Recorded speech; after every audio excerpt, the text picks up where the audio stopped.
Oke. Ya, kok nggak bisa? Ini sudah ya. Baik. Oke, pagi ini kita akan belajar tentang social determinant of reproductive health. Jadi ini adalah bagian apa namanya kuliah kesehatan reproduksi dari aspek public health ya. Jadi nanti kita akan belajar banyak. Saya akan mengupas satu persatu gitu ya. Ini adalah overview kita pada pagi hari ini. Nanti kita akan merefresh sebentar tentang pemahaman social determinant of health. Kemudian kita akan bahas satu persatu social determinant of maternal mortality ya, kemudian social determinant of family planning, social determinant of HIV and other STI atau STD, kemudian apa namanya social determinant of unwanted pregnancies and also abortion gitu ya. Oke. Ini merefresh dulu kuliah IKM pertama, mudah-mudahan adik-adik masih ingat ya kita tentang sosial apa namanya social determinant of health. Itu kan ada berbagai macam teori ya, terutama yang biasa kita pakai ada Dahlgren and Whitehead. Tetapi kita juga tidak menutup kemungkinan ada berbagai macam teori gitu ya.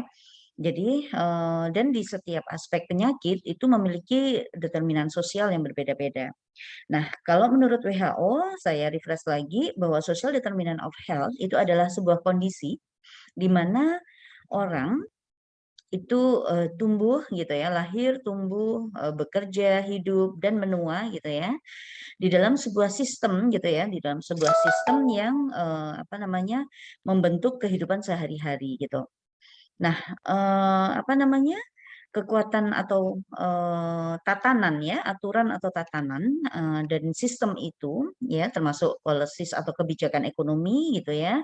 Kemudian agenda pembangunan, norma sosial, kemudian kebijakan sosial dan sistem politik itu adalah hal-hal yang membentuk atau mengatur apa namanya yang terkait dengan kesehatan gitu.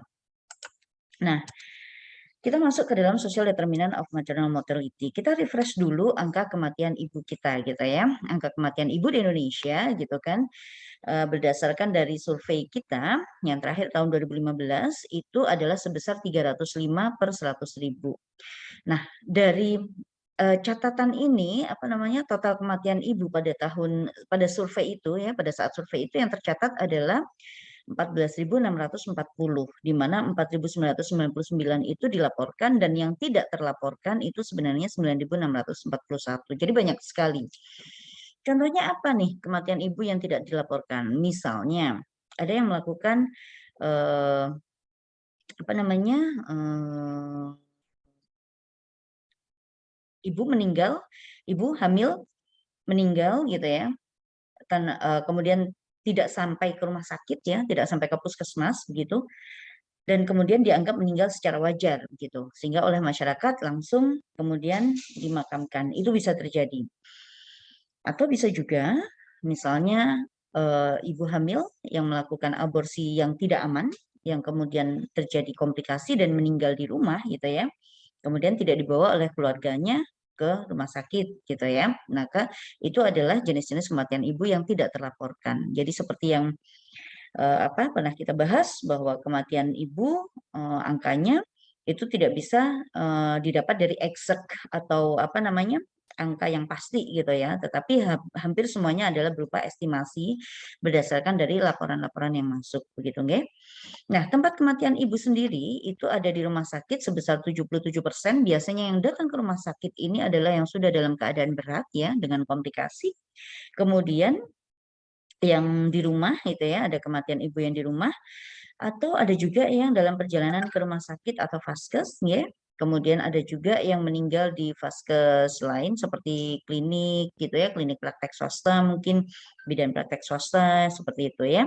Nah, proporsi dan penyebab angka kematian ibu sendiri itu adalah 24% kematian ibu terjadi pada saat hamil dan kemudian 36%-nya pada saat persalinan dan 40%-nya pasca persalinan. Oleh karena itu salah satu program dari pemerintah itu adalah dengan melakukan antenatal care terpadu dan juga postnatal care gitu ya. Nanti adik-adik akan belajar lebih jauh tentang ini. Nah, penyebabnya sendiri ya, kalau pada saat kehamilan, kematian ibu yang terjadi pada saat kehamilan itu 32% karena sepsis ya, 24% karena hipertensi dan 28%-nya karena perdarahan gitu ya. Sedangkan pada saat persalinan penyebab tertinggi adalah perdarahan, kemudian 14%-nya adalah karena robekan rahim ya, ruptur uterus. Mungkin saya mau share sedikit dulu pada saat 2005 saya bekerja di Banyuwangi, ada juga ibu yang hamil melahirkan di dukun gitu ya. Melahirkan di dukun, udah prolong delayed gitu ya, itu anak pertama dan ibu ini masih sangat muda sekali, sekitar umur 15 tahun. Dan kemudian datang sudah dibawa ke rumah sakit kami waktu itu dalam kondisi yang sangat payah sekali, sudah kehabisan tenaga dan sudah terjadi ruptur uterus. Bayangkan, umur 15 tahun, kemudian terjadi komplikasi sampai terjadi ruptur uterus sehingga pada saat itu untuk menyelamatkan ibu maka kita harus mengambil atau mengangkat rahimnya gitu karena tidak bisa diselamatkan gitu ya. Ibunya selamat tetapi dia sudah tidak bisa lagi untuk punya anak gitu kan. Kemudian 11%-nya adalah karena hipertensi. Nah, sedangkan kematian pasca persalinan itu 29%-nya disebabkan karena abortus ya.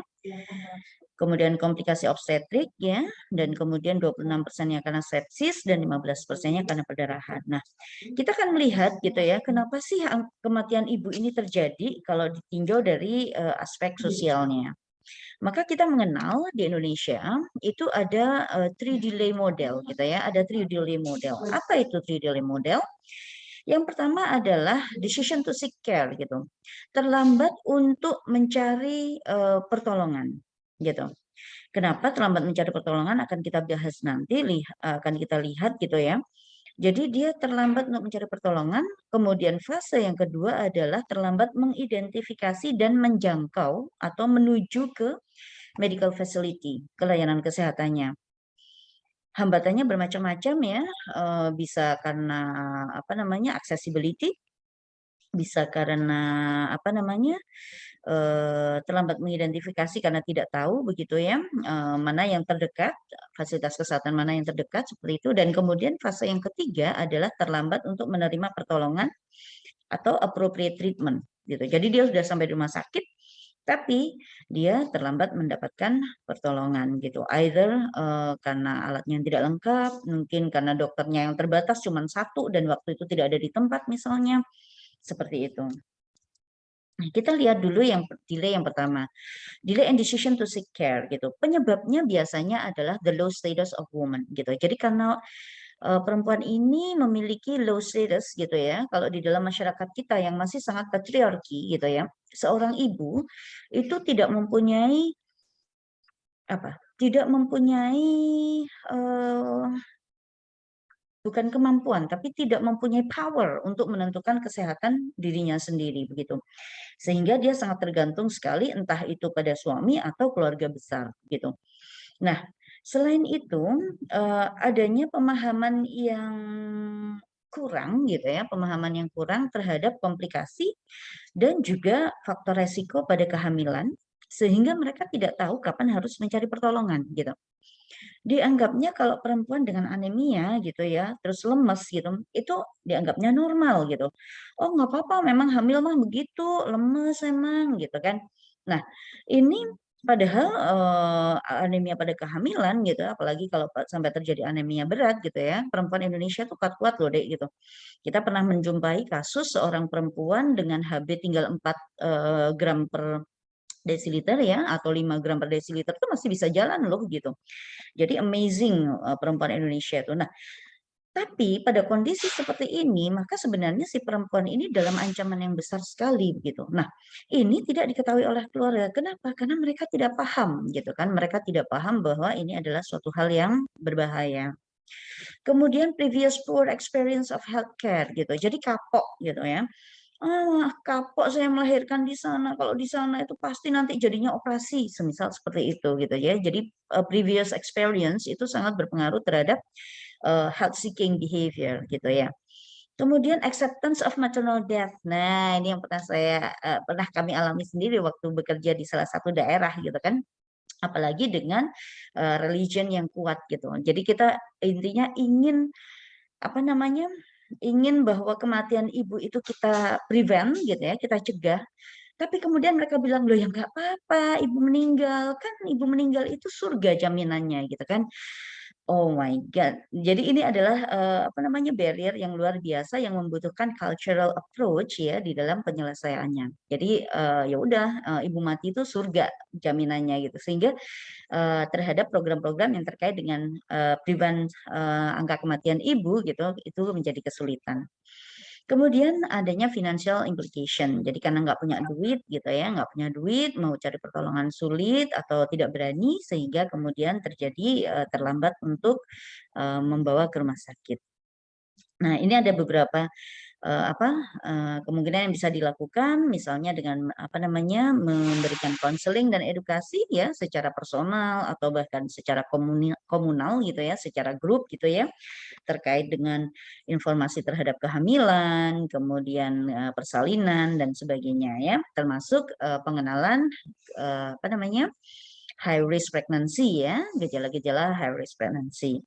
Kemudian juga bisa membuat, apa namanya, bisa seperti kalau pada desa siaga gitu ya, ada, kita punya salah satu programnya adalah tabulin, tabungan ibu bersalin gitu ya, sehingga nanti ketika ada ibu hamil yang membutuhkan dana gitu, itu bisa diambilkan dari tabulin tersebut, seperti itu.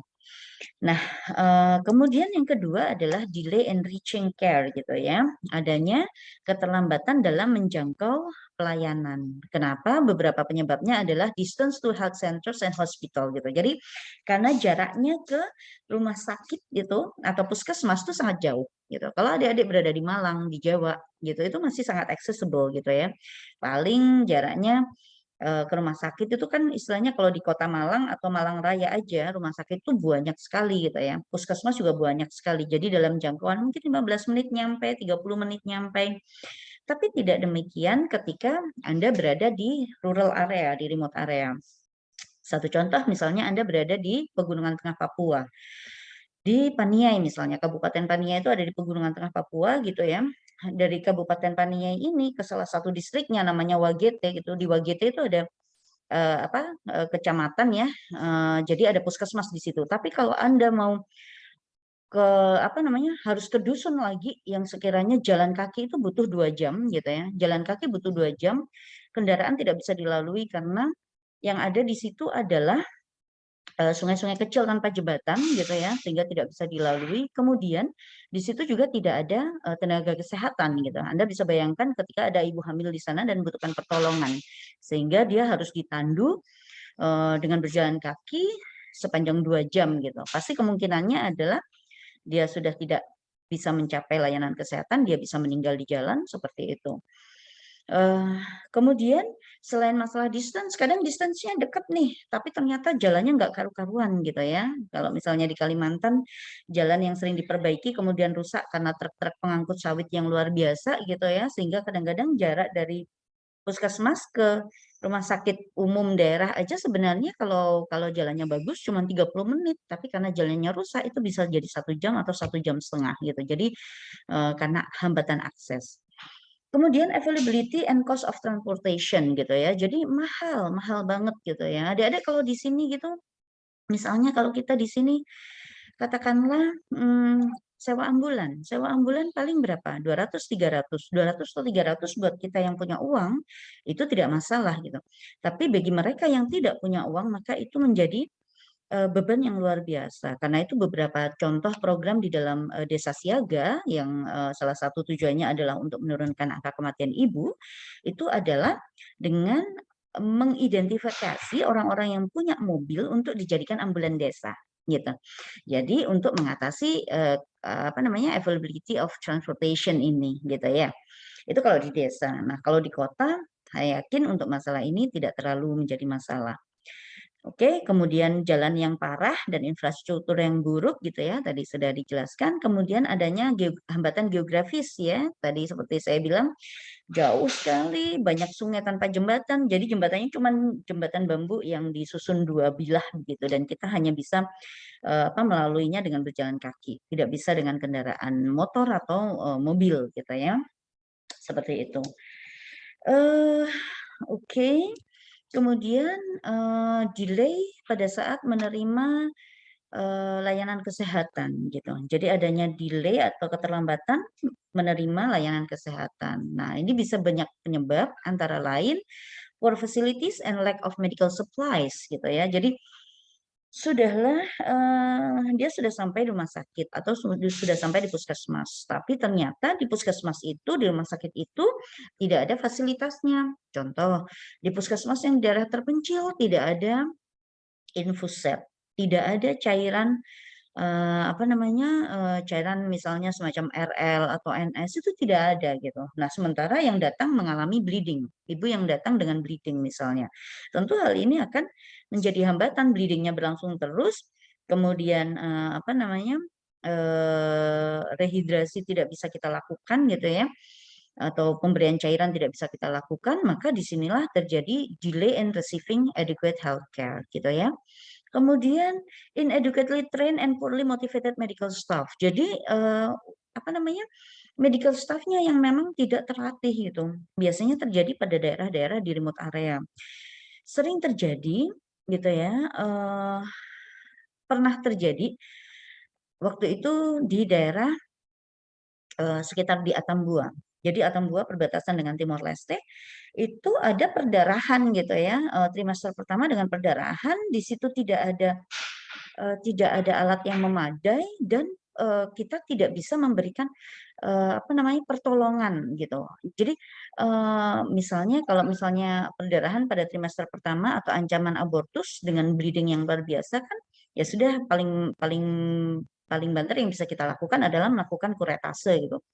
Misalnya dengan AVM seperti itu. Nah, itu tidak ada di sana gitu. Sehingga akhirnya yang bisa kita lakukan ya udah deh ini aja deh kasih infus aja, infus grojok perdarahan, kita kasih tampon aja, kita nggak bisa kan melakukan hal yang lain gitu, kita kasih tampon kemudian kita lakukan ini kita lakukan pemberian infus gitu ya, kemudian kita rujuk ke rumah sakit yang lebih besar. Itu kalau ke kota kabupatennya gitu ya, itu sekitar mungkin 2 jam perjalanan gitu. Jadi kondisi seperti ini masih masih masih bagus gitu karena health provider-nya masih punya akal untuk untuk how to save the woman gitu. Tapi kalau misalnya ini kemudian tidak train gitu ya, ya udah disuruh aja langsung ke rumah sakit sana, "Ayo wes cepet ke sana," gitu, tanpa dibekali dengan mungkin infus atau mungkin usaha untuk menghentikan bleeding-nya dahulu, tidak ada yang seperti itu. Sehingga langsung dikirim dan akhirnya ibu bisa mati di tengah jalan karena kehilangan darah, gitu ya. Kemudian inadequate referral system gitu ya. Jadi sistem rujukan yang eh, tidak tepat atau tidak layak gitu ya, atau mungkin kurang proper gitu ya. Seperti itu. Kemudian selain 3 terlambat, itu juga ada kalau di Indonesia ada 4 T gitu ya. Apa itu T? Yaitu terlalu muda atau terlalu tua, terlalu singkat interval antara kelahiran gitu ya. Mungkin kalau orang Jawa bilang di sini kayak bayi pitu meteng telu gitu ya. Bayi umur 7 bulan gitu, ibunya hamil lagi 3 bulan gitu. Jadi terlalu pendek birth intervalnya gitu. Kemudian terlalu banyak anak gitu ya, terlalu banyak anak. Jadi hampir tiap hari ada kasus itu anak 15 ya, anaknya 15 itu ibunya masih ada sampai sekarang. Jadi tiap tahun itu melahirkan gitu. Jadi begitu anak brojol gitu, 2 bulan atau 3 bulan kemudian dia hamil lagi. Kemudian melahirkan 2 bulan 3 bulan kemudian dia hamil lagi seperti itu sehingga terlalu banyak anak. Nah ini sangat besar sekali resikonya untuk terjadi kematian ibu gitu ya. Eh, Terlalu muda atau terlalu tua, pada kasus yang terlalu muda biasanya banyak-banyak hal yang menyebabkan ini, misalnya pada kasus early marriage atau child marriage gitu ya, pernikahan anak atau pernikahan dini. Kemudian misalnya terlalu terlalu singkat interval antar kehamilan gitu ya atau persalinan. Bisa jadi dan juga terlalu banyak, maka ini bisa jadi juga disebabkan karena unmet need of contraception. Jadi ada kebutuhan terhadap kontrasepsi tapi tidak terpenuhi seperti itu. Terlalu banyak ada faktor kultural atau religion yang berpengaruh. Kalau teman-teman, adik-adik ingat gitu ya, mungkin ada yang orang Jawa bilang banyak anak banyak rezeki gitu ya. Itu orang Jawa saja atau orang Indonesia ya gitu. Ada semacam cameo gitu ya. Banyak anak banyak rezeki seperti itu. Jadi kalau anak satu itu kurang, anak dua kurang rame gitu. Nanti kalau anaknya banyak gimana? Oh, enggak apa-apa kan wis ditanggung rezekinya karo sing poso, bilangnya seperti itu gitu ya. Saya campur ya pakai bahasa Jawa nggak apa-apa nggih. Gitu. Oke. Nah, ada penelitian yang menunjukkan adanya apa namanya social determinant dari kematian ibu di Indonesia itu yang diambil dari data-data sensus populasi di Indonesia ya. Itu sayangnya yang melakukan penelitian atau menganalisis ini adalah orang-orang luar. Coba kalau kita sendiri gitu ya. Oke. Anyway, kalau dari hasil analisis mereka ternyata ada beberapa yang menyebabkan kematian ibu di Indonesia, antara lain yang pada aspek community dan sosial ya, community karakteristik dan social trend, contohnya economic growth gitu ya, poverty ya, kita masih banyak sekali masyarakat kita yang miskin, kemudian inequality, jadi ketidaksetaraan dalam akses layanan kesehatan gitu ya, atau inequality dalam hal apapun gitu ya. Kemudian local infrastructure gitu ya, banyak banyak area-area kita yang masih memiliki water and sanitation services atau facilities yang kurang gitu ya. Kemudian dari aspek education level gitu ya, terkait dengan literasi gitu ya, kemampuan atau kemampuan baca begitu ya, itu kita masih rendah gitu. Orang Indonesia itu pengguna internet tertinggi, tetapi digunakan untuk TikTok, untuk ini. Makanya sekarang banyak dokter yang main TikTok untuk memberikan informasi kesehatan ya. Siapa tahu dengan itu bisa meningkatkan literasi kesehatan dari masyarakat gitu. Kemudian rendahnya akses terhadap informasi public health.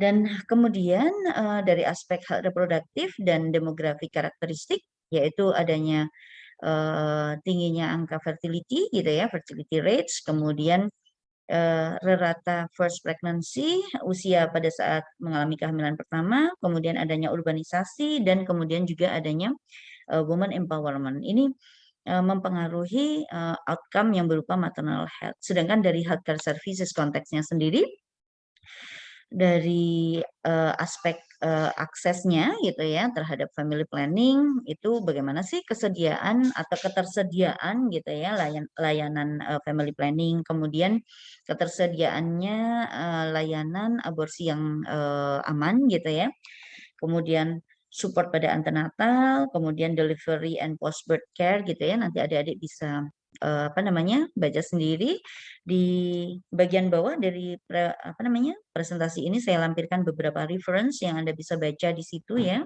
Sebagai seorang mahasiswa kedokteran tidak boleh hanya belajar dari PowerPoint saja, tapi juga harus belajar dari buku teks dan juga jurnal. Oke, di bawah ada nanti beberapa jurnal yang kita pakai untuk apa namanya pembelajaran ini. Kemudian nah, ini juga ada supply of SBS. Jadi traditional birth attendant gitu ya. Traditional birth attendant itu di beberapa tempat masih ada. Tetapi untuk saat ini traditional birth attendant sudah kita tidak perbolehkan untuk menolong persalinan, tapi boleh untuk mendampingi persalinan gitu. Karena ibu hamil itu biasanya kadang-kadang lebih nyaman didampingi oleh dukun bayi gitu ya, traditional birth attendant gitu nggih. Nah, seperti itu. Oke, sekarang kita masuk ke dalam family planning. Nah, ini sebagai reminder saja bahwa angka kasus dari family planning kita atau keterkaitan dengan kontrasepsi gitu ya, itu besar sekali unmet need-nya gitu ya. Bahwa sebenarnya dari perempuan usia reproduksi yaitu 15 sampai 49 tahun, sebenarnya ada sekitar 885 juta ya yang membutuhkan layanan kontrasepsi untuk menghindari kehamilan. Ya, ini adalah laporan dari Guttmacher Institute. Adik-adik bisa cek atau browse dari Guttmacher Institute, itu hampir semua reproductive health aspek ada di sana gitu ya.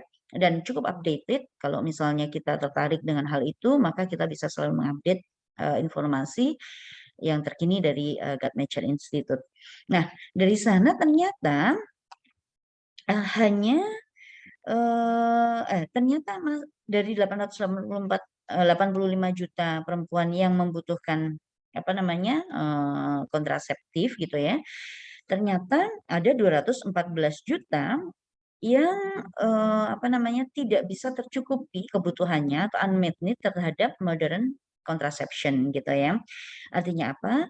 Mereka ingin menghindari kehamilan tetapi tidak bisa menggunakan atau tidak menggunakan metode kontrasepsi. Nah, kita melihat apa sih sebenarnya determinan apa, faktor-faktor apa yang mempengaruhi penggunaan kontrasepsi itu di masyarakat gitu. Jadi kalau kita lihat bahwa dari aspek level individual gitu ya, ternyata sudah mulai berpengaruh di sini gitu. Jadi dari aspek individunya sendiri sudah berpengaruh. Contohnya apa nih?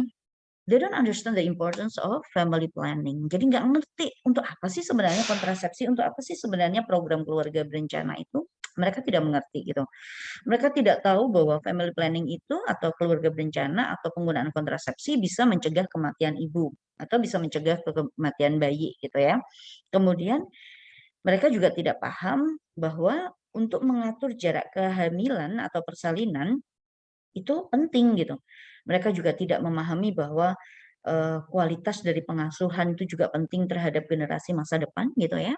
Dan apalagi terkait dengan self life quality gitu ya. Mereka mungkin tidak akan berpikir ke sana gitu. Kenapa? Karena mereka tidak paham gitu. Nah, mereka juga tidak paham bahwa hal ini atau family planning itu juga sangat berpengaruh terhadap physical or psychological health ya, seperti itu. Jadi biasanya pada orang-orang dengan lower education gitu ya, mereka biasanya tidak memahami itu. Nah, kemudian pada aspek couple dan family gitu, ternyata penggunaan kontrasepsi itu sangat dipengaruhi oleh ini. Jadi adanya pertama ini nih decision making gitu ya.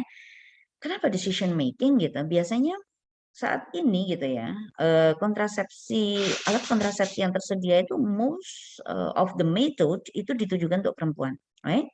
Jadi hormonal gitu ya, baik mulai pil, injeksi, susuk atau implan, kemudian IUD, itu semua adalah untuk perempuan gitu. Coba perhatikan kontraseptif method ya, yang untuk laki-laki. Yang ada apa? Kondom, kemudian spermicide, kemudian coitus interruptus, kemudian vasektomi, cuma 4. Tapi coba Anda lihat, perhatikan pilihan yang untuk perempuan. Hampir semua itu ditujukan untuk perempuan gitu. Padahal yang namanya family planning itu adalah harusnya laki-laki dan perempuan begitu. Nah, jadi di situ terbatasnya alat gitu ya, ini terbatasnya ini limited availability of contraceptive device itu juga sangat berpengaruh terhadap penggunaan kontrasepsi. Pada level couple and family, komunikasi sangat penting gitu ya. Seringkali yang perempuan pengen KB karena dia pengen mengatur jarak kehamilan atau persalinan, yang laki-laki nggak mau gitu. Atau yang laki-laki mau, keluarga besar yang mendorong untuk nggak usah KB gitu, seperti itu. Jadi power atau woman status atau woman power itu yang lebih rendah juga menyebabkan perempuan akhirnya menjadi terbatas untuk menentukan kontrasepsi apa yang boleh enggaknya saya pakai kontrasepsi atau kontrasepsi apa yang akan saya pakai, seperti itu. Jadi ada banyak sekali. Kemudian terkait dengan service accessibility gitu. Kontraseptif cukup mahal ya, beberapa kontrasepsi itu cukup mahal, terutama kalau misalnya tidak memiliki akses BPJS misalnya. Punya akses BPJS pun, kalau misalnya ini adalah unmarried couple gitu ya, itu tidak akan bisa dilayani dengan BPJS gitu. Kenapa? Karena di situ untuk pelayanan kontrasepsi ada syaratnya yaitu married couple gitu. Ini adalah hambatan-hambatan di dalam menggunakan kontraseptif use gitu ya. Kemudian quality of care gitu ya. Quality of care ini termasuk dari eh, apa namanya? Health facilities-nya ya atau health provider-nya. Misalnya health provider-nya ternyata tidak bisa memberikan konseling terkait dengan pemilihan kontrasepsi. Nah, ini yang banyak ya, hanya memberikan konseling terkait dengan kontrasepsi untuk Anda sebagai seorang dokter kompetensi 4A. Artinya Anda harus menguasai betul pilihan kontrasepsi apa dan kemudian bisa memberikan konseling kepada akseptor atau pasien Anda seperti itu. Jadi Anda harus kuasai itu. Nah, kemudian terkait dengan ini kadang-kadang ada ini ya tadi kalau yang tidak pakai BPJS sehingga harus bayar itu cukup mahal gitu ya untuk pemasangan AKDR atau alat kontrasepsi dalam rahim seperti IUD. Nah itu kalau tidak pakai BPJS tuh mahal loh dek gitu bisa 300 sampai 350.000 gitu ya. Implan mungkin 200-an 250.000 gitu. Sehingga untuk mereka yang tidak punya option ini gitu ya ya sudah akhirnya memilih yang lebih murah atau bahkan tidak memakai sama sekali. Nah, kemudian ada social cultural and policy environment related to family planning use ya. Jadi kayak religion misalnya dari aspek agama gitu ya. Ada banyak agama yang biasanya menganut sistem konservatif gitu ya, itu melarang umatnya gitu ya, melarang jemaatnya untuk menggunakan kontrasepsi gitu ya. Kemudian kalau adik-adik mau itu bisa baca di sini di artikel ini ya terkait dengan hubungan antara religion and family planning use gitu ya. Itu bagus sekali di sini apa namanya? Ini adalah sebuah studi kualitatif gitu ya. Di situ mengambil responden dari pemuka agama Muslim, pemuka agama Kristen, pemuka agama Katolik gitu ya. Kemudian kalau tidak salah ada agama yang lain lagi gitu.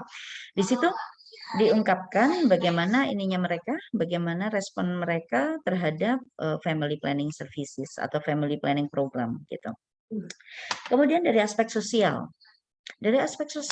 nih yang di Indonesia nih, terutama di daerah Jawa ya, ada istilah banyak anak banyak rezeki gitu ya. Nah ini juga akhirnya membuat orang kemudian tidak mau menggunakan kontrasepsi. Women status gitu ya, jadi status perempuan. Jadi perempuan itu tidak punya privilege, tidak punya kemampuan untuk menentukan terhadap tubuhnya sendiri begitu. Sehingga akhirnya terjadilah perempuan tuh manut sama suaminya nggak boleh pakai kontrasepsi ya udah gitu. Padahal perempuan ini sangat subur misalnya, sehingga terjadilah tadi fenomena hamil gitu ya, hamil melahirkan, hamil lagi melahirkan seperti itu. Kemudian ada terkait dengan fertility norms, jadi terkait dengan masalah kesuburan gitu ya, kesuburan di masyarakat sehingga memberikan social pressure tersendiri gitu ya. Jadi kalau misalnya coba aja deh adik-adik perhatikan kalau sekarang adik-adik mungkin sudah semester 7 ya. Nanti sudah koas nanti akan ditanya kapan lulus, nanti sudah lulus akan ditanya kapan menikah gitu. Sudah menikah kapan punya anak? Ayo undang isi gitu. Kemudian kalau sudah punya anak satu kapan punya adik seperti itu. Lihat social pressure-nya sedemikian besar sekali gitu ya.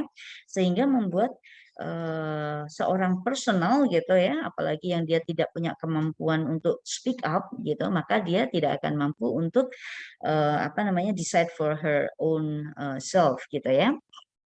Oke. Kemudian dari aspek government atau regulation ya. Jadi kalau kita punya nanti adik-adik bisa melihat di website ini Family Planning 2020 ya untuk Indonesia. Dari aspek regulation yang terkait dengan family planning itu sudah ada yang bagus sebenarnya. Program dari BKKBN misalnya dengan 2 anak cukup, mengatur jarak kelahiran, mengatur jarak persalinan gitu ya. Kemudian apa meningkatkan usia pernikahan gitu ya. Nah, itu salah satu juga yang program dari BKKBN bagaimana caranya supaya pernikahan di usia dini bisa dicegah gitu ya dengan meningkatkan usia pernikahan gitu.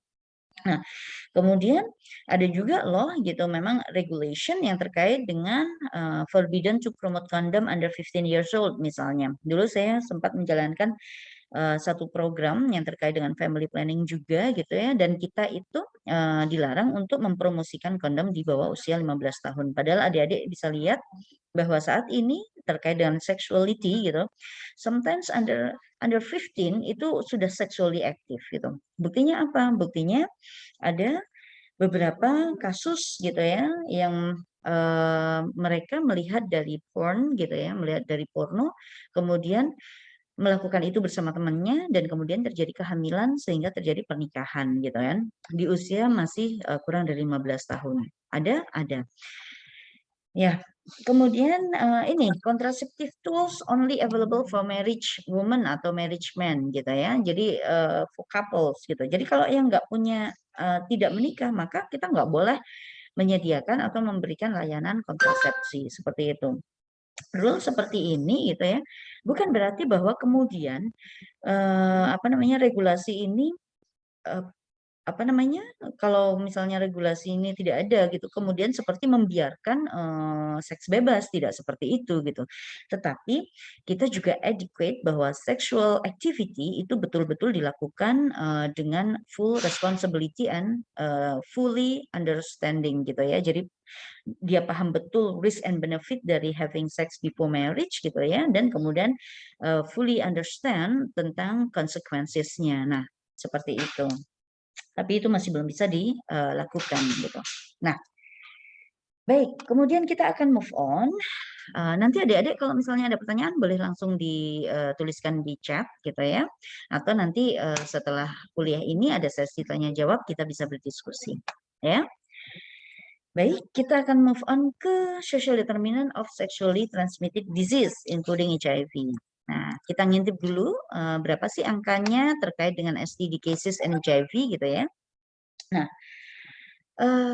di USA ini saya kutip aja lah yang dari angka di USA gitu aja ya, bahwa terjadi peningkatan kasus STD atau sexually transmitted disease gitu ya. Anda bisa lihat di sini semakin tahun kok semakin meningkat gitu lah.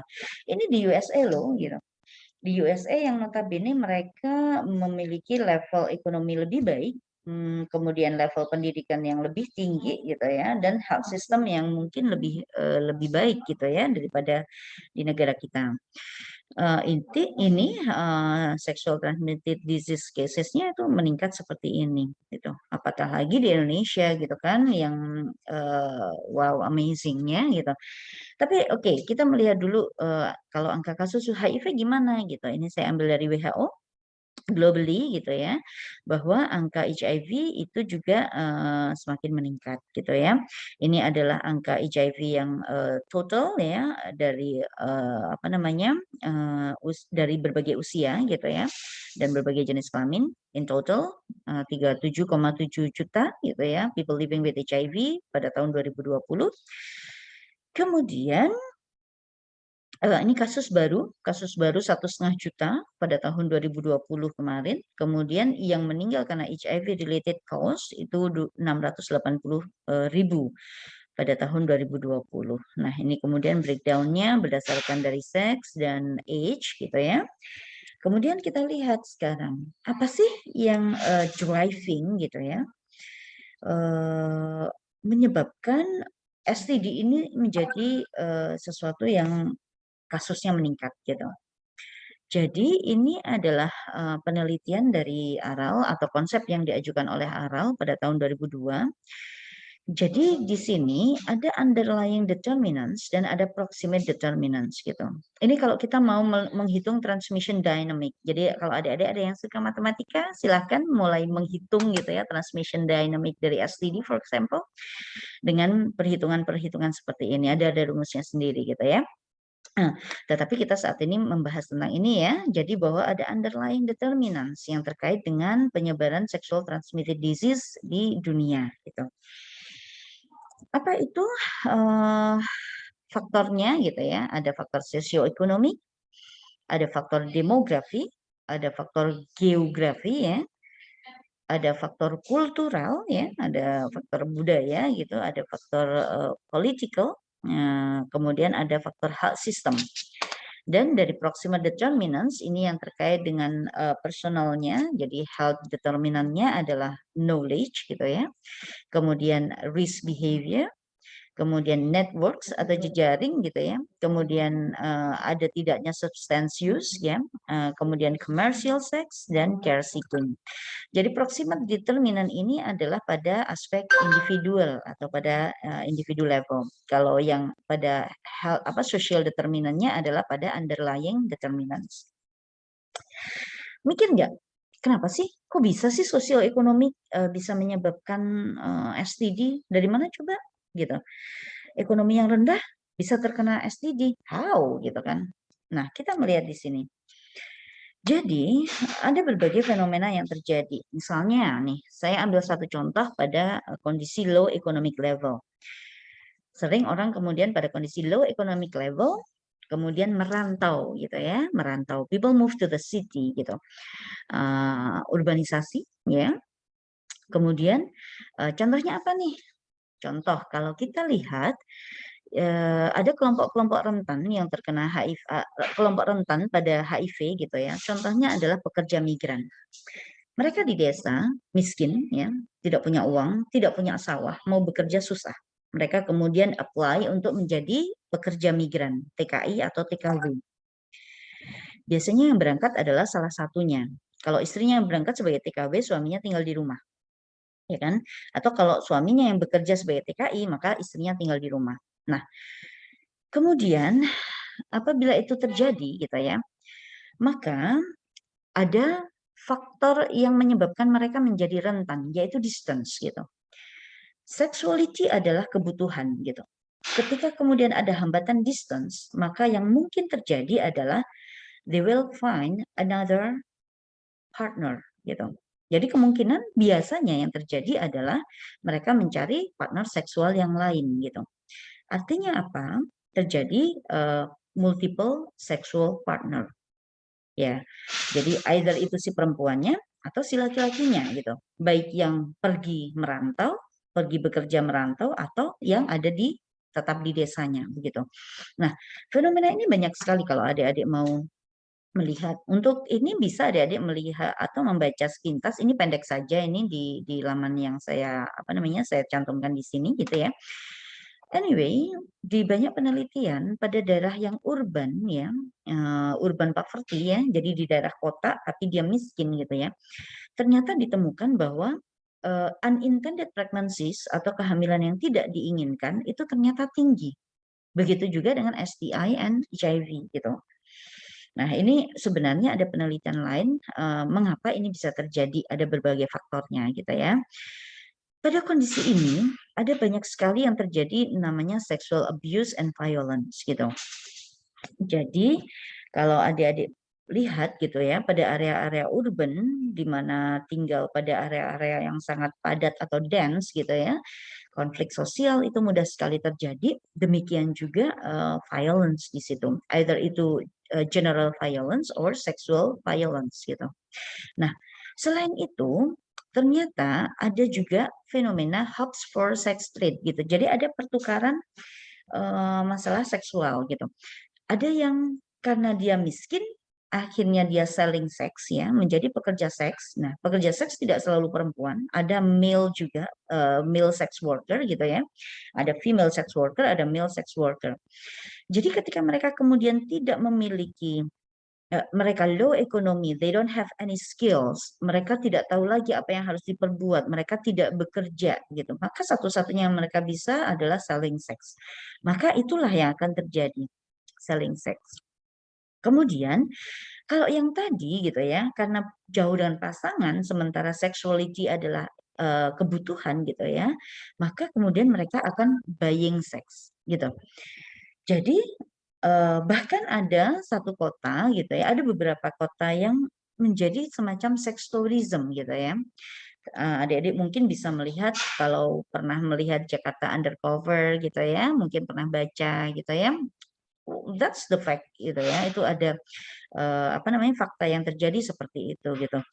Kemudian juga ada masalah human trafficking gitu. Orang miskin di desa ingin bekerja, dia nggak punya lahan, nggak punya kemampuan apapun, kemudian ada orang yang datang dari kota merekrut gitu ya, apa namanya, merekrut mereka untuk kemudian bekerja gitu. Ditawari sebagai pembantu rumah tangga, ternyata kemudian dijebak menjadi sex worker, dan itu banyak sekali.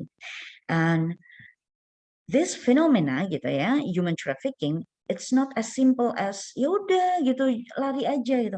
It's not simple as that gitu. Ada berbagai security system di dalamnya gitu ya yang uh, akan sangat menyulitkan mereka yang sudah masuk ke dalam menjadi korban dari human trafficking gitu. Jadi penyelesaian untuk human trafficking ini akan sangat apa namanya, kompleks sekali gitu. Nah, selain itu dari aspek health system ya, kemudian kita lihat kenapa sih kok STD atau HIV itu banyak gitu kan. Nah, ada banyak sekali contohnya dari health system sendiri, misalnya seperti yang tadi saya sebutkan bahwa family planning services itu not available for unmarried couple gitu ya. Sementara mungkin beberapa orang untuk buy kondom itu ekspensif gitu ya, sehingga mereka terpaksa tidak menggunakan itu, sudah beresiko sekali gitu. Kemudian adanya provider bias gitu ya. Jadi patient itu hesitate atau tidak mau untuk visit healthcare services ya, nggak mau berobat gitu ya, karena uh, providernya nggak ramah gitu. Apalagi kalau misalnya seperti contoh kasus beberapa waktu yang lalu saya menerima kasus seorang pasien laki-laki usia sekitaran 20 atau 22 tahun, dia belum menikah, datang dengan keluhan kencing nanah. Kemudian dengan komunikasi yang baik, saya tanyakan apakah jenengan punya apa, teman atau punya partner hubungan seks yang lebih dari satu begitu. Dan dia menjawab dengan jujur, iya gitu. Apakah memakai kondom? Tidak. Nah, dari situ kemudian bisa digali lebih dalam. Ternyata kalau health providernya itu memiliki kemampuan dalam komunikasi, kemudian cukup open dan tidak terpengaruh dengan personal value-nya, maka pasien akan nyaman untuk kemudian berkonsultasi. Jadi kalau STD terapi itu pasti harus couple ya gitu supaya tidak terjadi pingpong fenomenon. Nah, kalau misalnya health provider tadi memiliki personal apa value yang dia bawa pada saat praktek katakanlah, kemudian menjadi sinis misalnya dengan kasus ini, maka ya jangan diharapkan dia akan datang lagi untuk mencari bantuan, mencari pertolongan kesehatan seperti itu. Nah, kondisi ini akan sangat beresiko untuk menyebarkan STD semakin luas gitu. Kemudian terkait dengan cultural atau religion, beberapa religion itu membolehkan untuk multiple partner gitu ya. Uh, masih apa namanya, pembahasan ini tentu akan sensitif, tetapi faktanya adalah memang beberapa religion itu mengizinkan punya beberapa partner seksual begitu. Nah, ini selain itu juga pada masyarakat kita gitu ada terkait dengan patriarkal gitu ya, patriarkal aspek gitu. Kadang-kadang sehingga bisa terjadi yang namanya forcing sex gitu ya. Jadi walaupun dalam rumah tangga itu bisa terjadi forcing sex. Nah, kalau forcing sex tentu udah nggak mungkin lagi gitu ya menggunakan perlindungan seperti itu. Nah, maka di sini ini juga menjadi salah satu apa namanya, penyebab kenapa banyak STD. Contohnya pada waktu awal ya HIV di Indonesia itu yang banyak terkena HIV itu adalah mereka yang seperti kelompok-kelompok rentan gitu ya, kelompok resiko tinggi, bukan kelompok rentan, kelompok resiko tinggi. Siapa itu? Sex worker, kemudian male sex to male gitu ya, orang laki-laki yang berhubungan seksual dengan laki-laki gitu. Kemudian IDUs, pengguna drug, jarum suntik gitu ya, yang bertukar seperti itu. Most of the case of HIV itu biasanya pada kelompok yang resiko tinggi ini. Tetapi lately gitu ya, bahkan tahun 2006, 2008 saya mengerjakan program HIV gitu ya di Papua, itu sekarang ini most of the case dari HIV-nya adalah perempuan atau istri gitu ya, atau ibu gitu. Jadi Padahal si ibu hanya punya satu partner seksual, yaitu suaminya saja. Ternyata diketahui bahwa si suami punya multiple partner seksual, di mana dia berhubungan seksual yang tidak aman dengan orang lain. Nah, ini dia bawa kemudian ke rumah gitu. Sehingga ibu atau istri adalah masuk dalam kelompok yang rentan terhadap HIV. Seperti itu. Oke. Nah, itu yang terkait dengan determinan sosial dari STD dan HIV.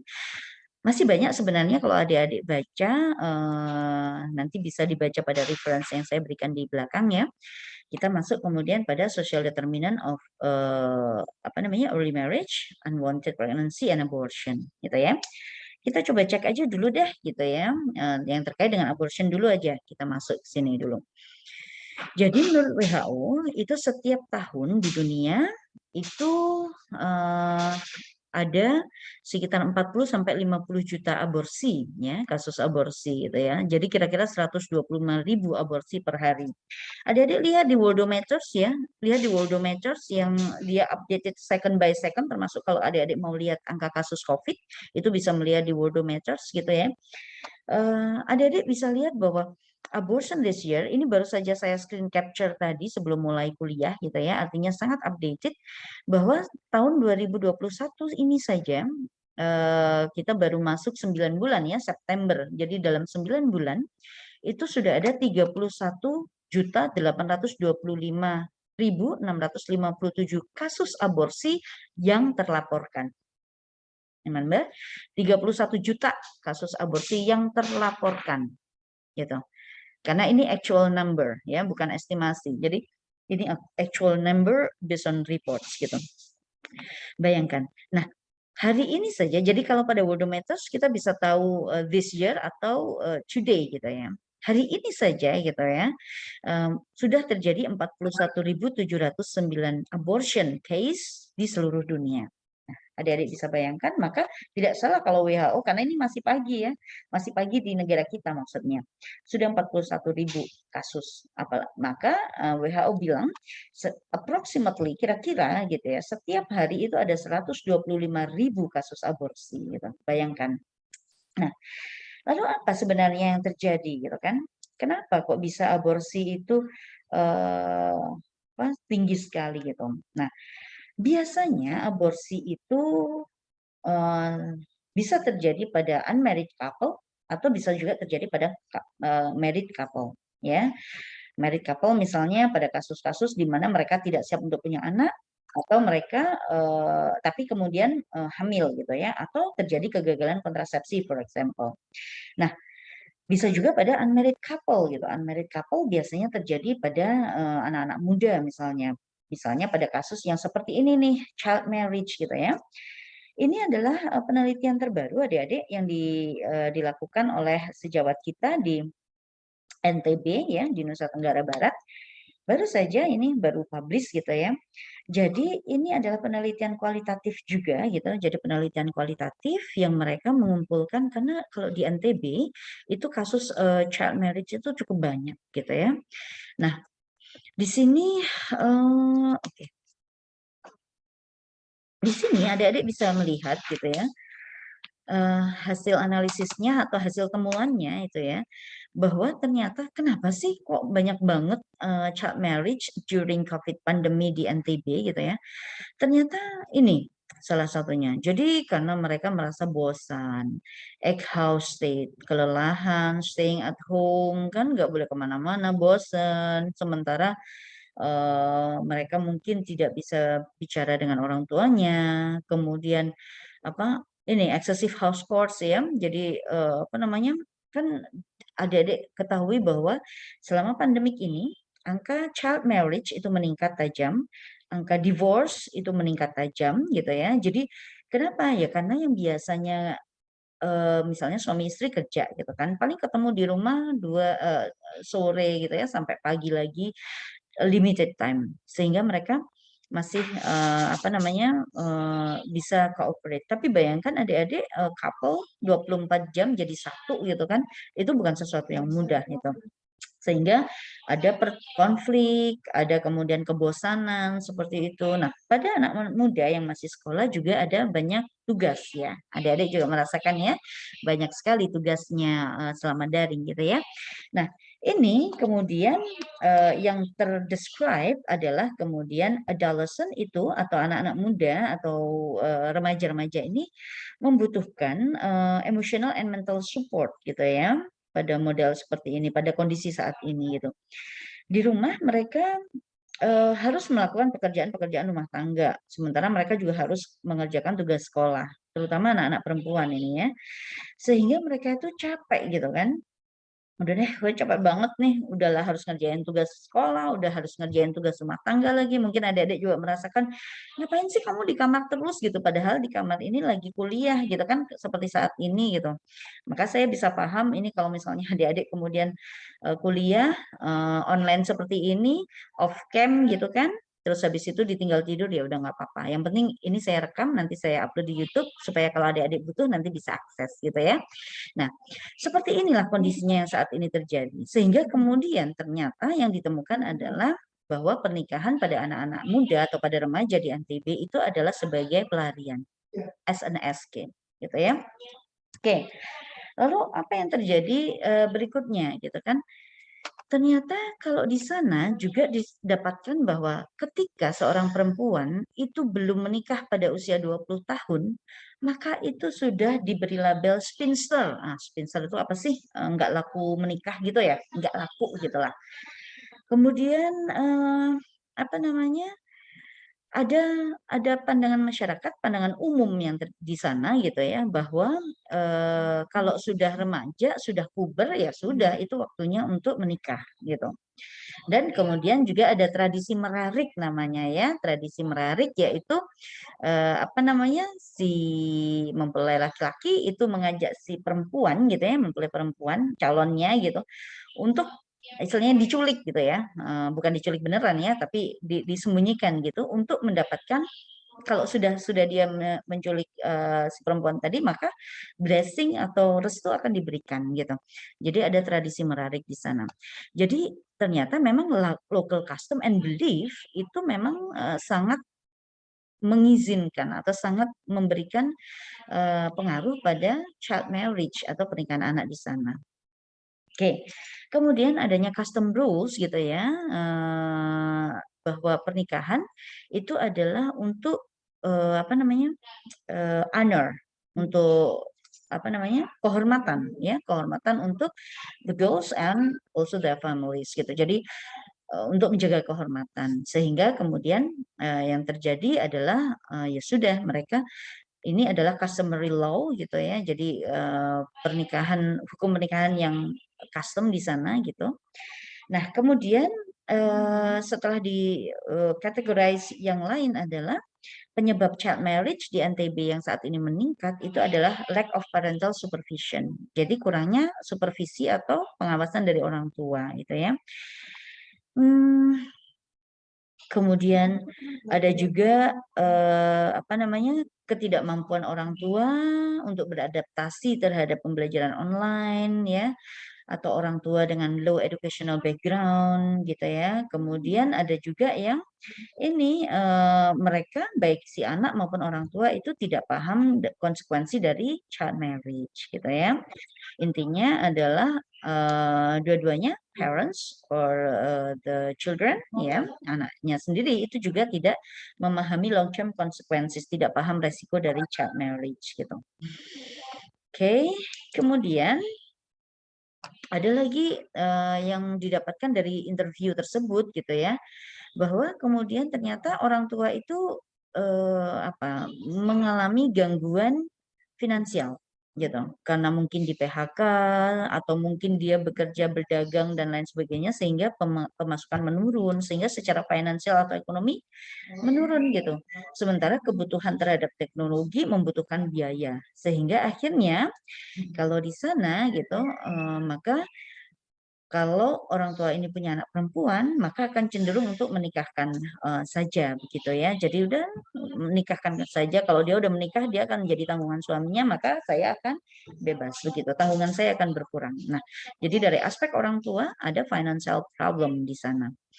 Kemudian yang berikutnya adalah di sini ternyata banyak juga pada masa-masa pandemi ini remaja-remaja itu lebih banyak berkumpul dengan peers-nya. Jadi dia not physically mungkin ya, tapi melalui chatting gitu ya, kemudian flirting dengan chat, WA, line dan lain sebagainya itu, sehingga kemudian apa namanya terjadi kedekatan dalam dunia maya yang kemudian apa namanya berlanjut pada dunia nyata seperti itu. Jadi ini adanya apa namanya pengaruh gitu ya terhadap peers-nya. Jadi sesamanya. Kadang-kadang sudah apa namanya ada temannya yang sudah menikah SMP ini katakanlah SMP atau SMA ada temannya yang udah nikah, kemudian mereka menjadi terpengaruh seperti itu. Nah, itulah kira-kira kalau yang di NTB child marriage yang terjadi sekarang ini determinannya seperti ini.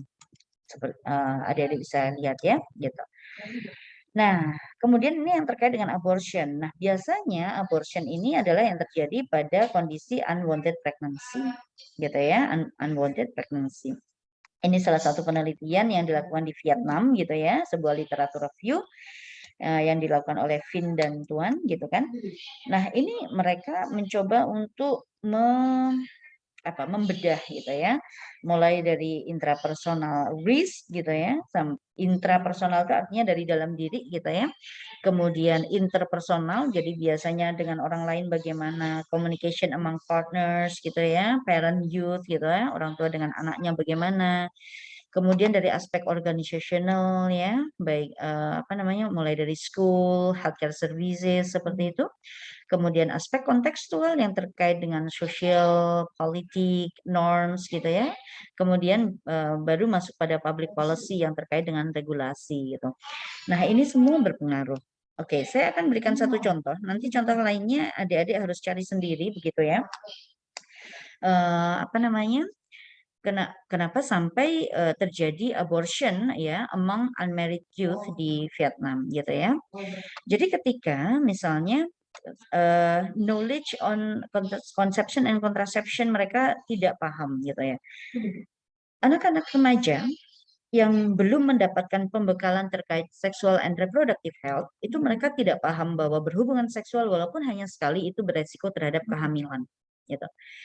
Mereka tidak paham itu, apatah lagi terkait dengan kontrasepsi. Mereka pasti tidak akan paham. Sehingga kemudian terjadi kehamilan.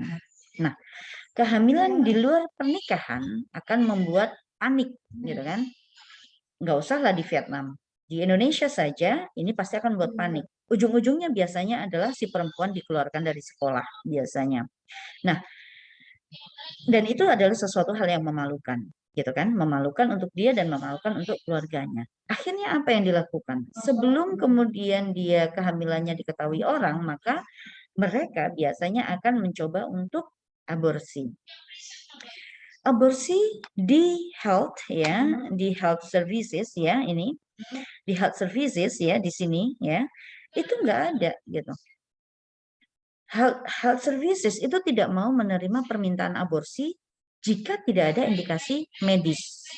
Misalnya, salah satu indikasi yang sekarang diperbolehkan adalah aborsi. Salah satu yang sekarang diperbolehkan adalah aborsi dengan background perkosaan, gitu ya, atau rape. Tapi di luar perkosaan atau rape itu tidak bisa diproses. Bahkan rape pun itu kalau sudah masuk ke dalam proses di kepolisian itu tidak bisa segera dilakukan, harus ada rekomendasi dari kepolisian gitu. Sehingga ini menjadi hal yang sulit. Akhirnya apa? Mereka akan berusaha untuk mencari cara bagaimana untuk abort ya kehamilannya dengan cara yang unsafe. Either itu beli obat-obatan langsung tanpa tahu konsekuensi penggunaan obat-obatan ya, seperti penggunaan misoprostol seperti itu ya, yang mereka apa namanya beli sendiri secara bebas di online store gitu, online shop gitu. Kemudian bahkan ada yang massage ya, pijat perut, bahkan ada yang sampai mungkin bahkan sampai diinjak perutnya seperti itu, sehingga ini sangat berbahaya sekali terhadap outcome dari si perempuan hamil tadi gitu. Bisa terjadi shock neurogenik karena sangat nyeri kesakitan dan tidak tertolong karena dia tidak pergi ke healthcare services dan akhirnya kemudian meninggal seperti itu. Nah, itu salah satu contoh yang terkait dengan rendahnya pemahaman terkait dengan sexuality ya, sexual and reproductive health dan termasuk dengan kontrasepsi gitu. Nah, nanti contoh yang lain silahkan dipikir sendiri. Yang jelas ujian nanti 30% recall, 70% adalah analisis. Jadi Anda tidak bisa hanya menggantungkan pada PowerPoint ini saja, tapi juga harus banyak membaca dari banyak literatur. Oke, ini saya tambahkan saja, ini yang terkait dengan common determinant terkait dengan reproductive health ya. Hampir sama dengan yang sudah dibahas di atas. Nanti adik-adik bisa baca satu persatu, pahami. Kalau tidak paham, nanti Anda bisa bertanya. Bisa bertanya pada saat sesi ini, atau bisa juga bertanya dengan WA langsung ke saya, atau juga bisa nanti bertanya melalui Google Classroom. Boleh ya, Google Classroom. Atau nanti kalau rekaman ini saya unggah di YouTube, Anda bisa bertanya melalui komentar di YouTube. Seperti itu ya. Oke. Baik, kira-kira itu adalah kuliah saya pagi ini pas 41 jam 15 menit ya. Oke, saya akhiri dulu sharing apa namanya? Kok nggak bisa stop share ya? Oh bisa, oke. Saya buka waktu untuk pertanyaan. Silahkan apabila ada yang mau bertanya.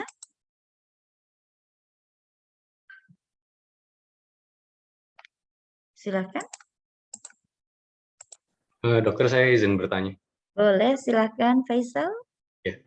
Jadi mungkin seingat saya selama SMA itu kan sangat jarang sekali ya dibicarakan di ruang kelas terkait sexual education dan terutama kayak KB gitu yang benar gimana. Dan bahkan ya beberapa merasa tabu lah membicarakan hal tersebut. Dan kalau dilihat tadi itu kan sebenarnya salah satu social determinant yang cukup paling sering disebutkan itu adalah ya terkait sexual education itu. Betul. Pertanyaan saya itu kira-kira di Indonesia itu kenapa kok masih susah untuk menerapkan hal tersebut, terutama pada kurikulum kalau memang itu menjadi salah satu faktor yang penting untuk mencegah semua tadi terjadi. Itu saja. Ya, oke. Terima kasih banyak pertanyaannya Faisal. Ya, kenapa sih kok sexual education itu menjadi hal yang susah sekali untuk diberikan? Padahal ini penting ya, gitu. Ini pertanyaan yang hampir selalu muncul ketika kita memberikan materi tentang kesehatan reproduksi dan kesehatan seksual, gitu. First of all, ini menyangkut masalah cultural, ya, masalah cultural dan sosial, gitu. Oke, sekarang saya tanya, kalau adik-adik bukan anak-anak FK gitu ya, terus habis itu ngomongin tentang masalah seksual atau hubungan seks gitu ya, apa yang di kepala adik-adik gitu? Atau nggak usah hubungan seks lah, katakanlah tentang pendidikan seks gitu. Apa yang apa yang Faisal pikirkan jika pada waktu itu misalnya Faisal belum masuk FK gitu? Apa yang Faisal pikirkan tentang pendidikan seks? How to have sex? Ya, seperti itu, ya kan? Itulah yang terjadi pada orang-orang umum di luar sana, orang-orang awam di luar sana. Padahal yang namanya pendidikan seksual itu adalah bukan tentang how to have sex, bukan bagaimana melakukan hubungan seksual, bukan sama sekali gitu. Tetapi adalah pendidikan yang menyangkut terkait dengan organ seksual dan organ reproduksi ya, organ seksual and reproductive health gitu ya. Kemudian terkait juga dengan hal yang terkait dengan sosial gitu. Nah, ini yang tidak dipahami. Ngedengerin ada satu jokes ini yang lucu. Adik-adik pernah ingat nggak? Ada seorang anak kecil gitu tanya ke orang tuanya gitu, "Mami, apa sih seks itu?" gitu. Langsung maminya langsung kaget. Duh, gimana ya cara ngejelasinnya? Pada anak ini tentang seks ya? Kok anak ini udah nanya seks? Padahal itu dia lagi belajar bahasa Inggris ya. Di situ ada name gitu ya. Di bukunya itu ada name, seks gitu kan. Artinya apa? mindset-nya adalah ketika mendengar kata-kata seks itu adalah sesuatu yang tabu. But itu adalah orang dewasa. Itu adalah sehingga anak-anak ketika tanya mami what is sex gitu. Mami, seks ini diisi apa ya gitu. Padahal seks itu adalah jenis kelamin. Benar nggak? Kalau dalam bahasa Inggris ada pertanyaan seks titik dua, yaitu di jenis kelamin. Either male or female gitu, laki-laki atau perempuan. Tetapi mindsetnya orang tua akan langsung panjang sekali gitu. Gimana ya cara menjelaskan seks pada anak? Ya elah gitu. Nah, artinya apa? Sosial atau cultural ini, tabu pada sosial and cultural ini akan sangat menghambat sekali pendidikan seksual dan kesehatan seksual dan reproduksi itu bisa masuk ke kurikulum gitu. Jangankan orang awam, orang di pendidikan pun itu kita berjuang ya, kita itu benar-benar istilahnya bergerilya untuk memasukkan kurikulum pendidikan kesehatan seksual and reproduktif ya. Nggak usah deh seksual, pendidikan kesehatan reproduksi gitu ke kurikulum. Itu dari 2006 saya pegang program HIV gitu ya dan kesehatan reproduksi sampai saat ini tuh nggak ada tuh kayaknya di sekolah-sekolah ada kurikulum terkait itu gitu. Kecuali yang benar-benar nanti apa namanya masuk di biologi gitu ya, di SMA, di jurusan IPA gitu, barulah nanti dia dapat organ reproduksi, organ ini kayak kayak gitu ya, gitu. Tapi kalau tidak salah kemarin sempat saya lihat ada di buku tematik kelas 4 SD itu sudah ada tuh mulai ada organ reproduksi gitu. Saya lihatnya seperti itu sepintas gitu. Mudah-mudahan ini sesuatu hal yang baik, tapi tentu harus dipahami juga bahwa memasukkan reproductive health ke dalam kurikulum bukan sesuatu yang mudah gitu. Tidak semua sekolah mau, tidak semua guru mau, atau kalau sekolahnya mau, gurunya mau, tidak semua sistem misalnya di dinas pendidikannya juga bersedia gitu. Sehingga selama ini kami selalu memasukkan oke, reproductive health masukin dong sebagai muatan lokal gitu ya. Kayak kalau misalnya muatan lokal tuh berarti pilihan ya gitu. Masukin aja deh muatan lokal atau kalau nggak gitu ada ekstra kurikulum gitu, ekstrakurikuler, kegiatan ekstrakurikuler yang terkait dengan sexual and reproductive health gitu. Seperti itu. Nah, bagaimana caranya supaya tidak menjadi tabu lagi? Ya, dengan memberikan apa namanya edukasi campaign yang terus-menerus gitu. Siapa yang bisa melakukan campaign? Dari level personal itu Anda jelas. Kemudian dari level sistem atau institusi ya kita harus berjejaring gitu.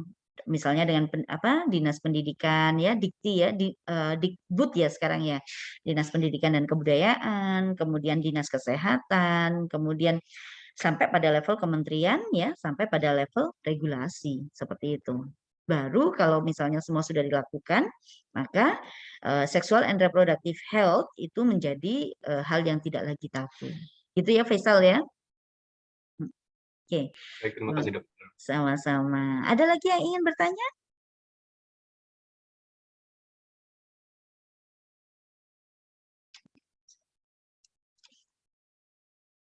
Ya. Apakah sudah cukup jelas atau belas? Michael senyum-senyum. Michael jelas, Michael? Jelas, Dok.